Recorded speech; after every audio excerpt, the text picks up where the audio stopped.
And we're judging the dogs based on their weight, whether they're light, medium, heavy, or extra large dogs. And it's how long they ride the wave. They do any tricks. Some dogs were doing spinners, riding backwards. I mean, recatching the inside wave.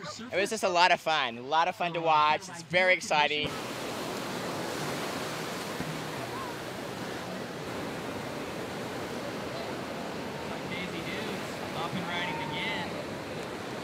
We want to see him having fun with all the other dogs and all the other competitors and just coming out for a day on the beach.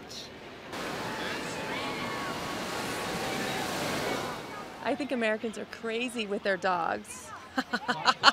Yourself too, you don't want to get any skin cancer, especially if you've been like an old dog.